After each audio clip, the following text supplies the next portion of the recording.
আখিরাত, কবরের ফিকির, আখিরাতের ফিকির, মৃত্যুর ফিকির। আমি আর তুমি ভাই, জোয়ান ছেলেরা, বাবা মনে রাখো, আব্বা তুমি আমি যদি সবাই মিলে এটা বুঝে নিতাম যে খাইয়া পইরা দুনিয়া সমান সমান, পেটে ভাতে দুনিয়া, এরপরে আর কিছু নাই। মৃত্যু মানে শেষ, মৃত্যু মানে হারিয়ে যাওয়া, মৃত্যু মানে নিশ্চিহ্ন হয়ে যাওয়া। না রে ভাব, আল্লাহ তাআলা বলছেন বান্দা মৃত্যু মানে নিশ্চিহ্ন না, মৃত্যু মানে আমি আল্লাহর কাছে ফিরে আসা, মৃত্যু মানে আমার কাছে আসা, আমার কাছে। কুল ইয়াতাওয়াফাকুম মালাকুল মাউত আল্লাযী ওয়াক্কিলা বিকুম সুম্মা ইলা রাব্বিকুম তুরজাউন।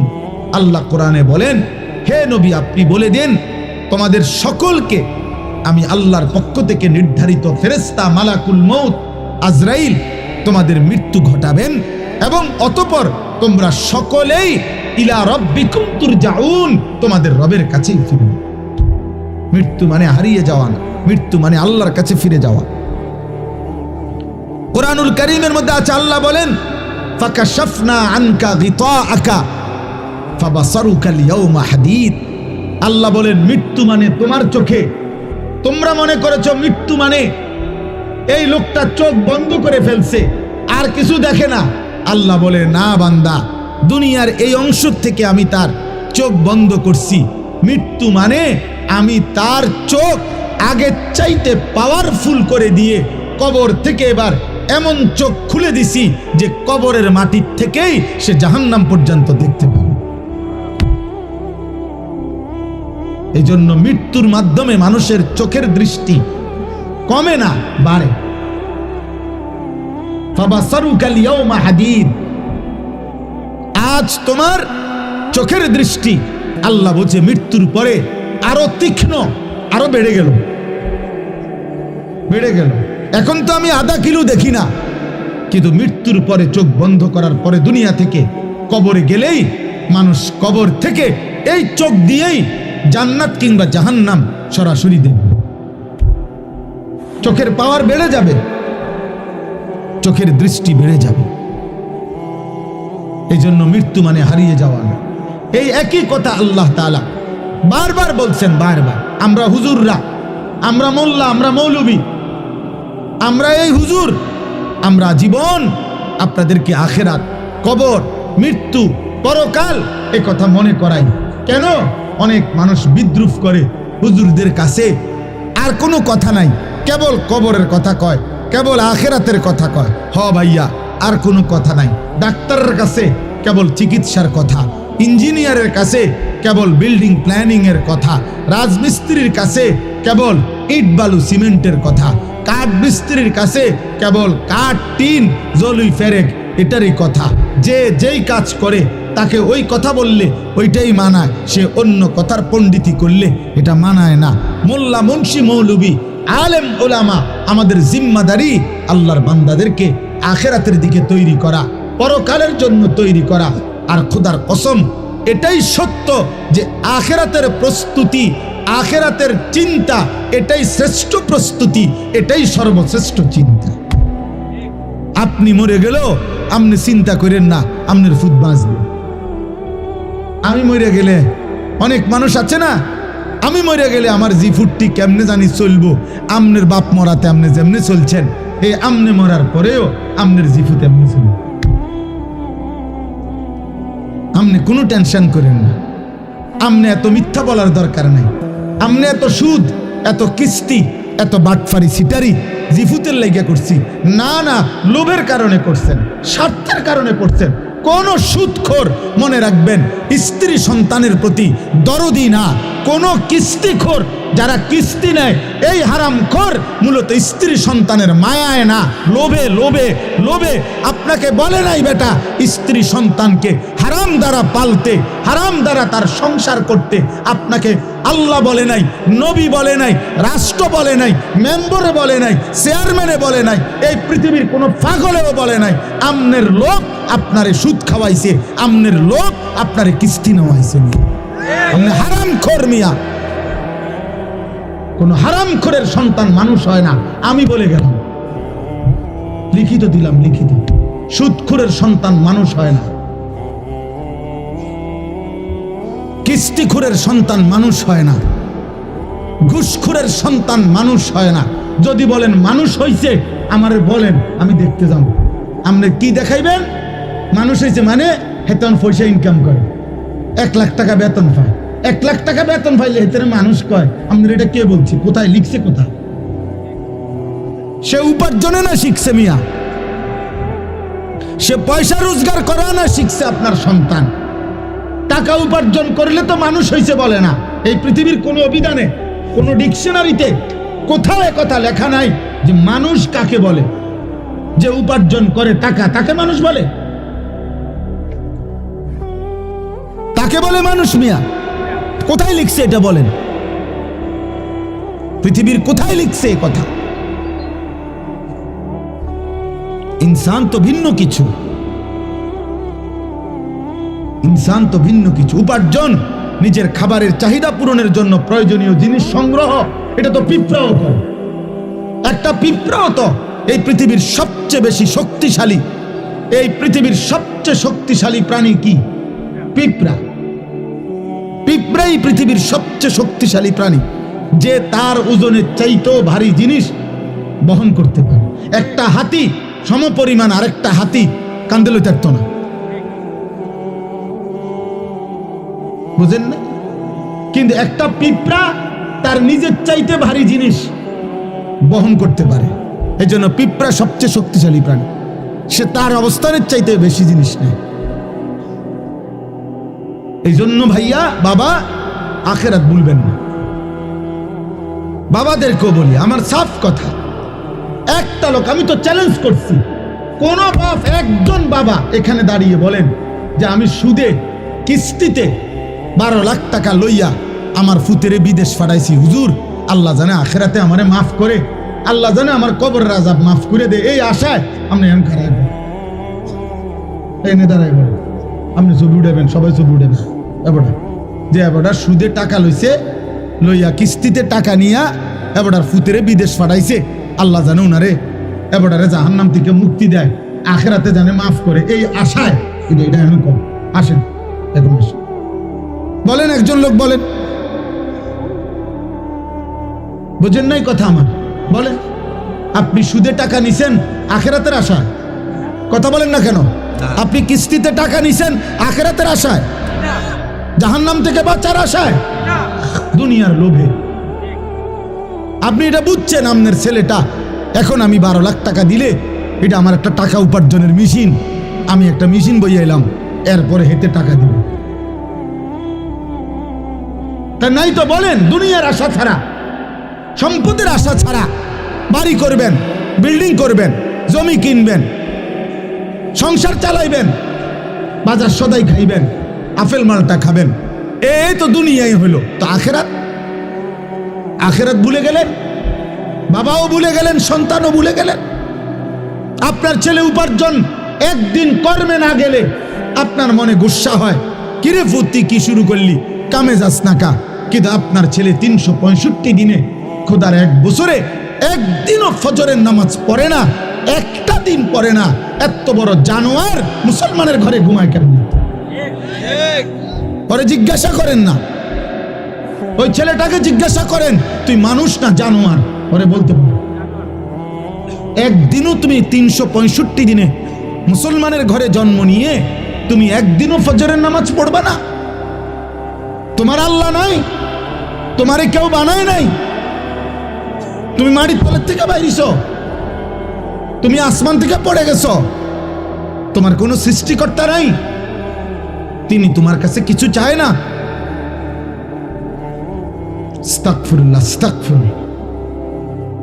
তাহলে একটা বাবা বেনামাজি সন্তান ঘুমায়, ওমা বেড়ার কোনো চিন্তাই নাই, ওনার কোনো ফিকিরে নাই, ওনার ফিকির শুধু টাকা, চাকরি, ব্যবসা, দোকানদারি, বিদেশ, পয়সা, এই জীবন। বলেন আব্বা, আখেরাত কেমনে ভুলে গেলেন? আখেরাত যদি ভুলেও যান তো আখেরাত হবে না? কথা বলেন না? বলো ছেলেরা, বাবা তোমরা বলো, তোমরা যারা আজকে মৃত্যু ভুলে গেছো, তোমাদের মৃত্যু হবে না? তোমরা যারা নামাজ পড়ো না, তোমরা তো মৃত্যু ভুলে গেছো। তোমাদের যাদের চরিত্র অপবিত্র, নারী দেখে, উলঙ্গ ছবি দেখলে, নারী দেখলে, জিনা ব্যভিচারের দৃশ্য দেখলে, হারাম নারী দেখলে বীর্যপাত হয় শরীরের মধ্যে, আর এই শরীর তখন নাপাক হয়। নাপাক জিনা করিলে, ব্যভিচার করিলে, নারীর সাথে হারাম সম্পর্ক করিলে, মদ পান করিলে, ব্যভিচার করিলে শরীর নাপাক হয়, অপবিত্র হয়, অপবিত্র। আল্লাহ রসুল সাল্লাল্লাহু আলাইহি সাল্লাম বলছেন, যে ব্যক্তি মদ পান করে, যে জিনা ব্যভিচার করে, খোদার কসম নবী বলছে আল্লাহ তার অন্তর থেকে ঈমান খুলে ফেলে, মানুষ যেমন তার দেহ থেকে জামা খুলে ফেলে।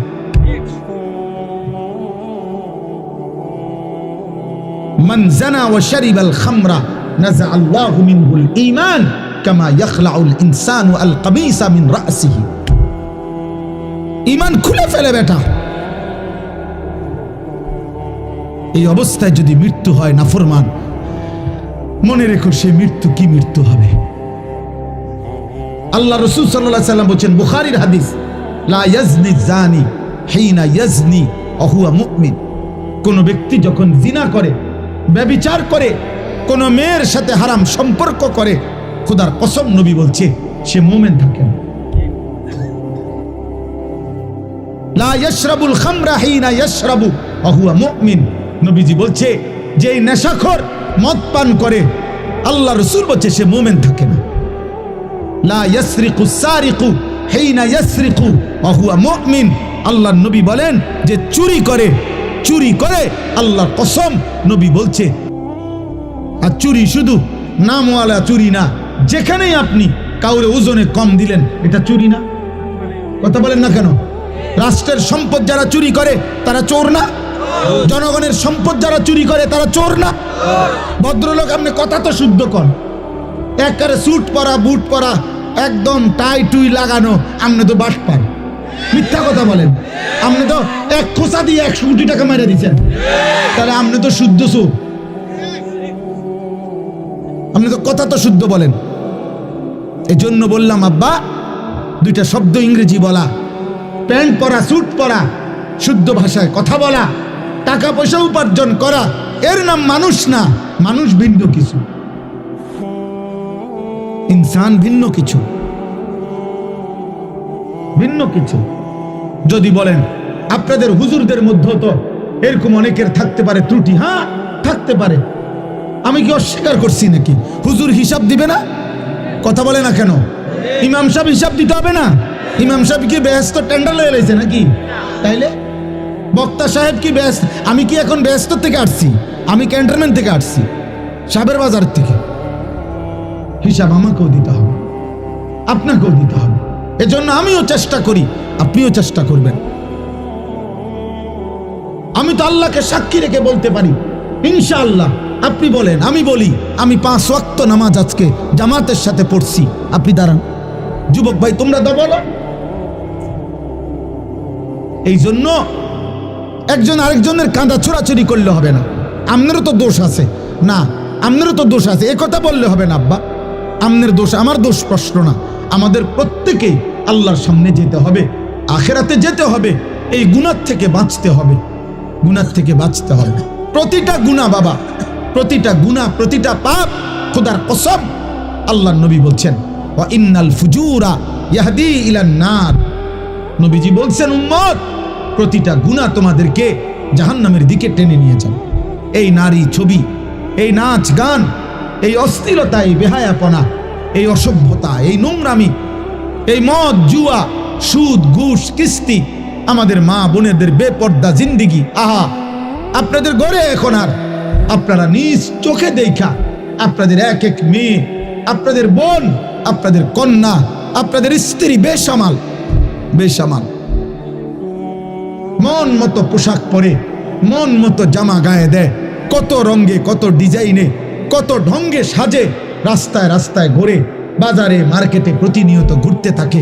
আহারে, বাপ কোথায়, স্বামী কোথায়, ভাই কোথায়, আত্মীয় কোথায়, অভিভাবক কোথায়? তোমাদের যুব, পিছনে তাকায় না, পিছনে তাকাবা না। তোমাদের একটা একটা ছেলেকে আমি বলি, বাবা তোমরা এই সমাজের ছেলে, আমার কথা মনে রাখো।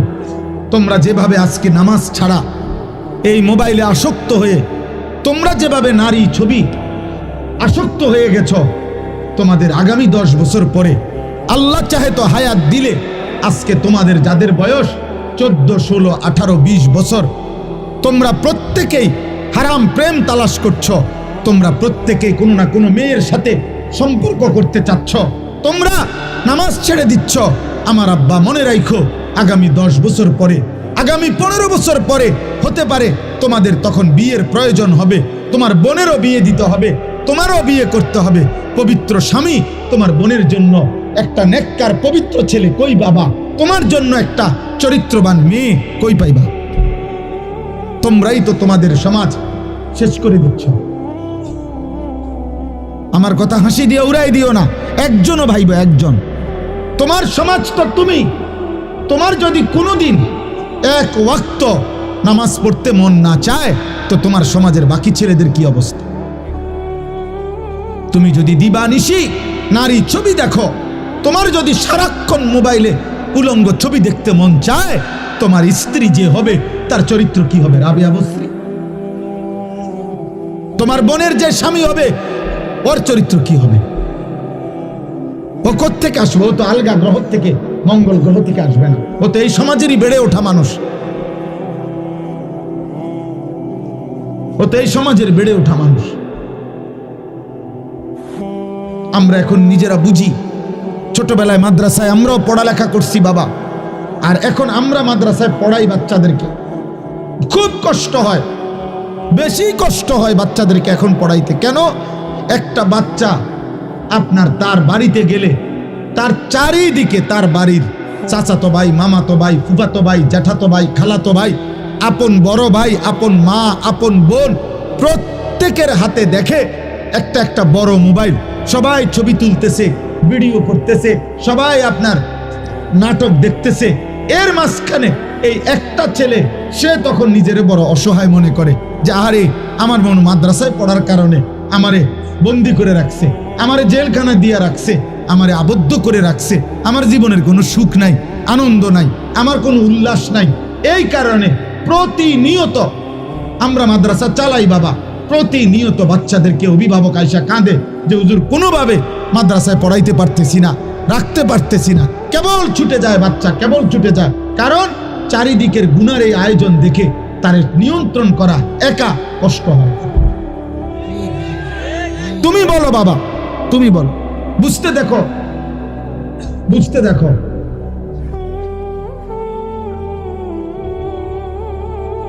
বুঝতে শিখো বাবা,